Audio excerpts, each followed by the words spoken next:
Join us now for Education Matters, a weekly look at the real people and real stories in education across North Carolina. Welcome to Education Matters, presented by the Public School Forum of North Carolina. I'm Keith Poston. The state of North Carolina is fortunate to be home to thousands of exceptional public school teachers. In fact, North Carolina leads the nation in the percentage of nationally board-certified teachers, the gold standard for professional excellence in teaching.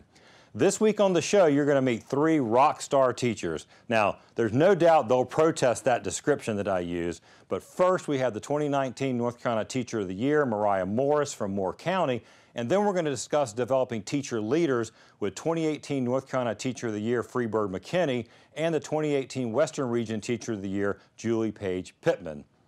Now, before I move to our EdLines, if you're a regular viewer, you probably noticed that the set looks a little bit different. We're actually now recording this show in a new virtual reality set. It's basically a green screen studio where we can use computer-generated imagery for all the background. Now, we still have a real table and chair over here, but what I'm excited about is trying out some new elements as we get comfortable in this technology, so we hope you like it. Before we tackle our main topics, we open with our EdLines, a quick scan of education headlines across North Carolina and the U.S. Now that the House and Senate have passed their own versions of the state budget, House Speaker Tim Moore and Senate Leader Phil Berger have named members to a budget conference committee to hammer out a final budget. Now, there are some key differences, including higher proposed teacher raises and restoration of master's degree pay that's only in the House budget. Now, one item that's in the House budget that was left out of the Senate version is a creation of what's a virtual pre-K program using a platform called Upstart. Now, this is championed by Representative Craig Horn. The proposal has been panned by early education advocates and child development experts. Now, they believe that online virtual pre-K cannot replace the social and emotional learning and interactions with other children and caring adults that takes place in high-quality pre-kindergarten classrooms.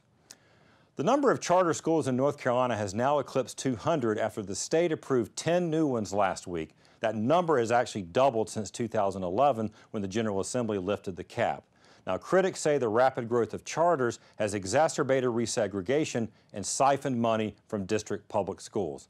Now, most of these new taxpayer-funded charter schools are actually now run by for-profit charter chains like Team CFA, Doral, and Charter Schools USA.